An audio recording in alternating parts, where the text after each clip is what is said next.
Well, hi everybody, and I'm back with another video. Morning to you all. Hope all is well.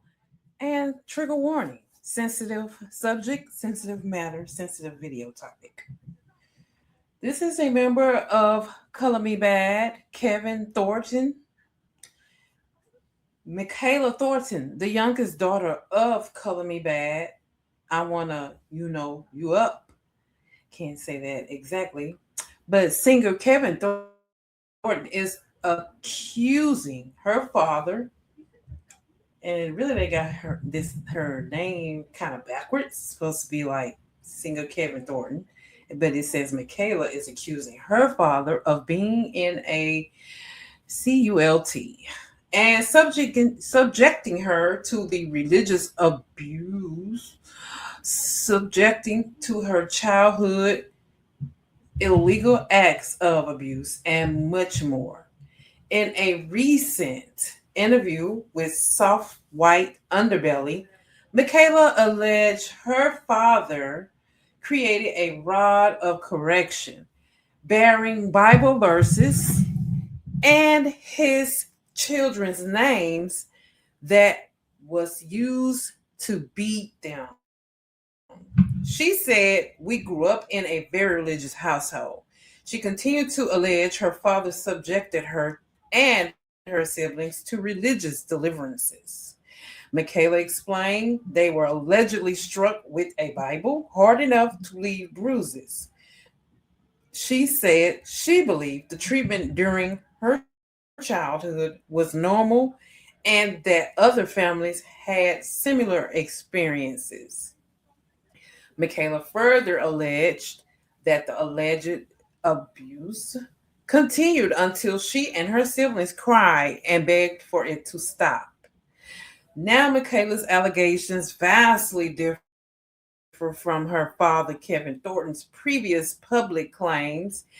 After Color Me Bad's 1990 success, he left the group in 1998 to pursue religion. After pursuing Christian ministry, he eventually became a licensed minister. In 2009, Kevin told Cross Rhythms that he walked away from the secular music because he believed God called on him. He said, "I'm looking to make a career of spreading the gospel of Jesus with the gifts that he has given me." Despite her father's public comments, Mikayla alleges he used religious inside their home as control. She said, "It was a cult. My dad was the head. We were his disciples." She alleged he wanted his children to idolize him and be fearful of him. As she accused him of these acts, she said that he was running their household like a violent, strict religious cult. In August of 2026, the interview, like I said, with Soft White Underbelly, she detailed years of severe physical, psychological, and religious abuse. Mikayla claimed that CPS was called multiple times after her sister went to school with visible bruises. She alleged her parents failed to protect her from childhood illegal SA acts and allow her to date an older adult at 15. Mm, mm, mm. And it says that Kevin Thornton has not publicly responded to the allegations and has since deactivated his social media accounts. Mikayla is fully estranged from both her parents, her mom and her dad. Thornton's former music career in an unexpectedly personal way. Mikayla appeared as a young child on her father's Christian album, Conversion, singing on the track Oh Mammy. Oh. Decades later, she says she wants no relationship with either parent and alleges they prayed that she would suffer a catastrophic car accident that left her paralyzed, disfigured as punishment for rejecting their authority. She says, "I'm not afraid of my father." Thornton has not publicly responded to his daughter's allegations and has and his Instagram account has since been deactivated. If there's someone or anyone that you know experiencing domestic abuse, the help hotline is 1-800-799-SAFE. Again, that's 800-799-SAFE, 7233 for the text. Start to 88788 or use the hotlines online chat. Oh, so I'm going to go to the next video and proceed to the story. And let's remember that here, all things, this is a copyright disclaimer, and the views expressed are my opinions, and any content shared is for fair use and commentary for entertainment, criticism, and educational purposes only under the Section 107 Copyright Act of 1976. Thank you. And please like and subscribe, and we will move forward with the video. Howard. There's absolutely no excuse for the things that he's done. He was in a R&B group called Color Me Bad, Ass You Up, very prominent in R&B. He apparently met my mother when she was 13. They're 7 years apart. She had my sister, Destiny, when she was 19. Tell me about your childhood. How would you describe it? Chaotic. We grew up in a very religious household, getting beat with the Bible, to the point where we would have bruises on our bodies from him turning. So I remember a long time ago in like the 90s, there was a rumor against someone in this group.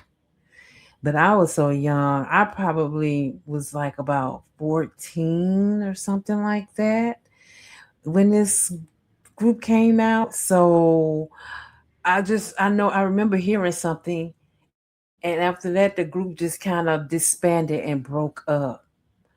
And that's so weird how she's bringing that up, that how she met his mom. That might have been the rumor that happened that got denied and pushed under the carpet. And we didn't hear about it. Nobody heard about it anymore because everybody just didn't think about the group anymore.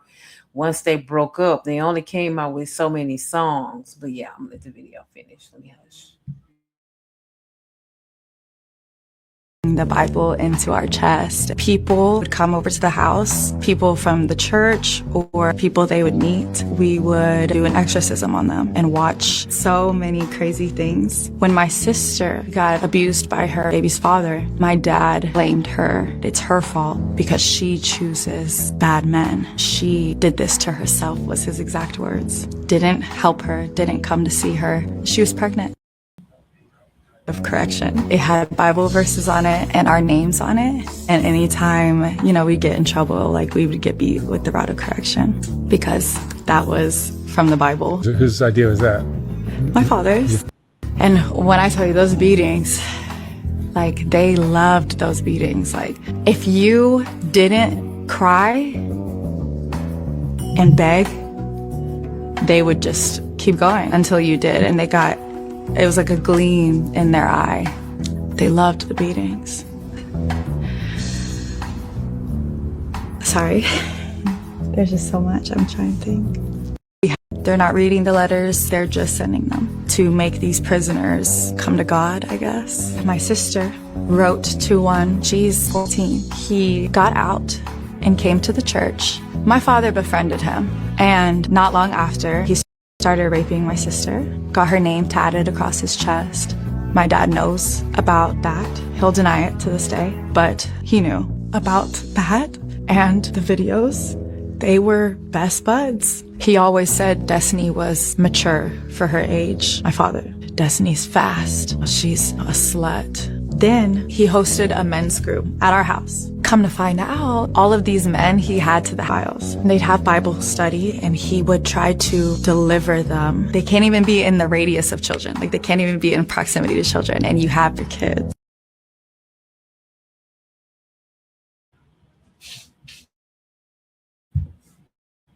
Oh my God. I'm just sitting here with my eyes wide open and my mouth open.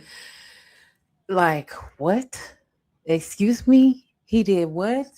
Bro, who? This man is sick. This is why I say a lot of men aren't scared of that Bible because they know that Bible was written for men. That's why So many of them have learned that Bible like a recipe cookbook, if I tell you. And just because you know the Bible don't means that you are as close to God as you think you are if you aren't following all his rules and regulations. I have seen a lot of people say that they know their Bible front to back, and yet they refuse or forget that they still have to follow those Bibles and those verses, even if it's a rewritten book. But it was written by man for man. And they will use that against you at any turn to try to control you and manipulate you. I'm not a big religious person where I'm so brainwashed by it that it has me like this man does, but I do believe in a higher power. I believe in good and evil, and I I regulate myself on that. And so I just find it weird whenever it's stories like this, it's always because the man has learned that Bible so well that he thinks he's God after that. So I'm gonna proceed with this video. His right-hand man. My mom's way of like playing with us. She would get on top of us and pin us to the ground and spit in our mouth and spit in our face. We couldn't move our face. Like she would pin us and then she would force us and she wouldn't get up. I don't understand that. My dad had other kids from different women, my brother and my other sister. They got custody. My mom definitely treated them subhuman. She would lock him in his room for days to the point where he would shit himself in the corner. No food.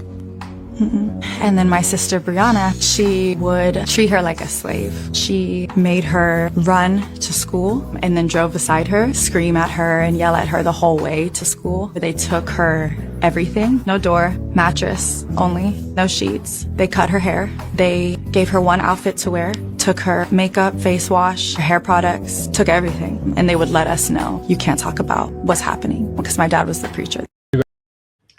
And I remember growing up, I had a friend that went through something like this with religious abuse that became physical and mental and emotional. And it's not nice to see. It makes you scared for the individual that's experiencing that. And at the same time, you feel grateful that you don't have to go through that. It's sad how you see these people get so entrenched with what they think is God's instruction.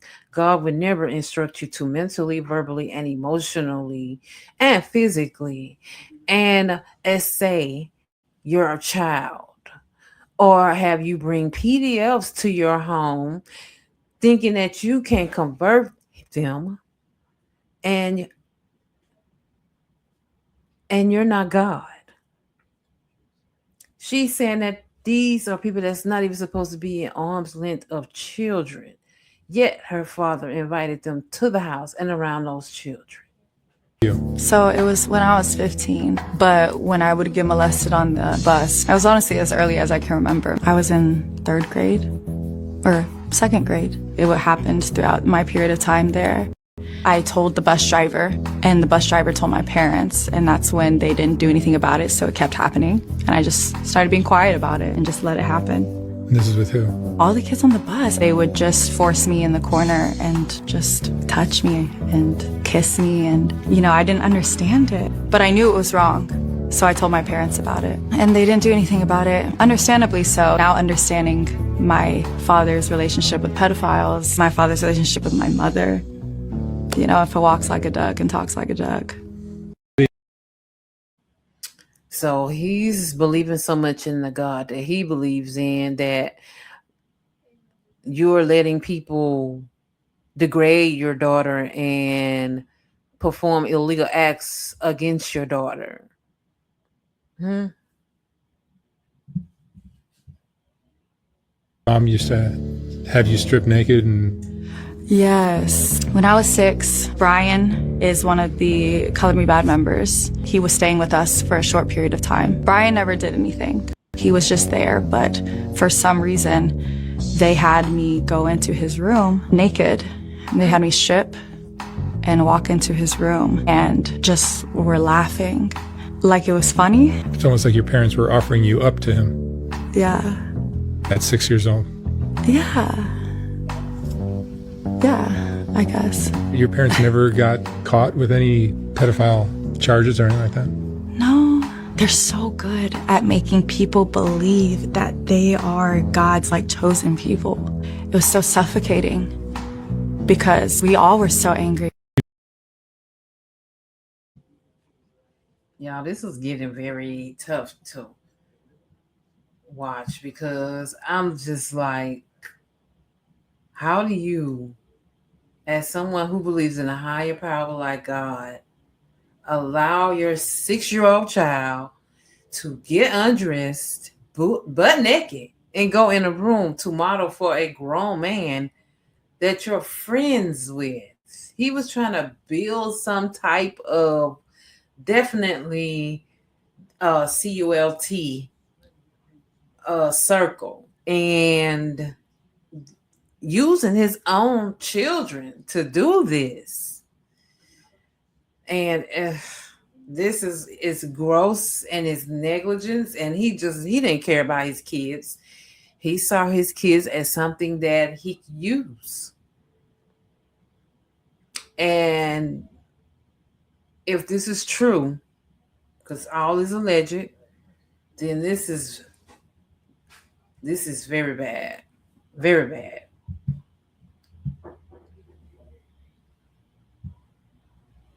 In such a bad car accident that they prayed for me to become paralyzed. They've prayed for me to become so dismembered and so disfigured in my face so that God could humble me. They still do, probably. They think that I'm in a rebellion of God when I cut them off. And of course, it's rebellion of my father, but they assume that's God.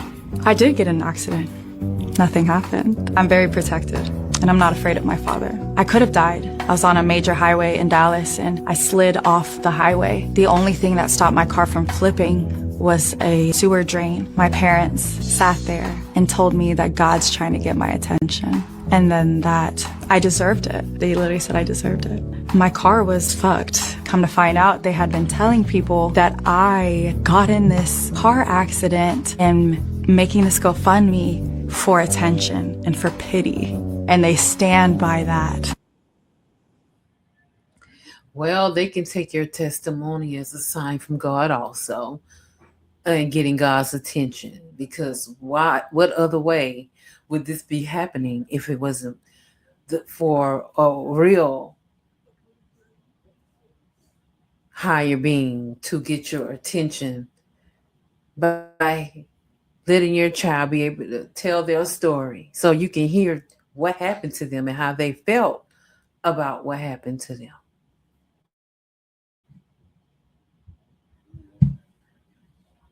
The world was against us, because that's what they would tell us. We worshipped our father. We'd watch videos and videos and videos of him and the band. We idolized him.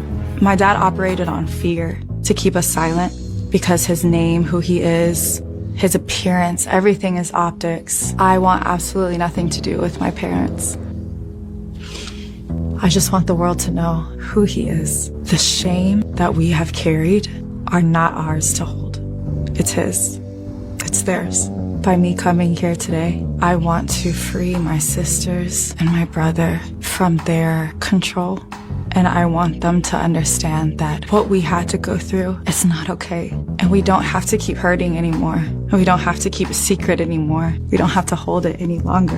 One thing my dad would always say is, the truth will always come to the light. Well, today's that day. I know that's right. Well, like I say, he deactivated all his accounts because he did not want to be held accountable, and he did not want to be in any close proximity to hearing this or singing it, if you ask me, because that's what cowards do. They'll cut things off to shelter themselves from hearing the truth. And yeah, what's done in the dark definitely will always come to the light. It shall not be buried for long. However long or whatever religion you think you can use against that, or whatever magic power that you think you can use against that, because while you bind somebody against a evil witchery and wishing something catastrophic happened to your own child because she decided to cut you off and tell her truth, is you binding yourself to that same curse. And I'm glad that she decided to tell her story. I mean, we can commend her for telling her story because, I mean, she did the right thing. And it's sad. It's very sad that this happened to her. And I hope that she gets justice in some way or form, some way, shape, or form.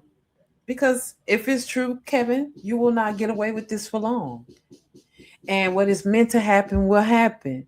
No matter how many Bible verses you try to use against accountability, accountability will be served to you one way or the other, whether you like it or not, through a righteous God, not a God that has you use your child in inappropriate ways, and not a God that has you having PDFs at your home, multiple, as she would say, and thinking that you can convert these people, knowing that they're not supposed to be around your children. And so, guys, that is the end of this video. Let me know how you feel. Get down in the comments below, subscribe and like the video, and I will, of course, see you guys in the next one, okay? Have a good day. Bye.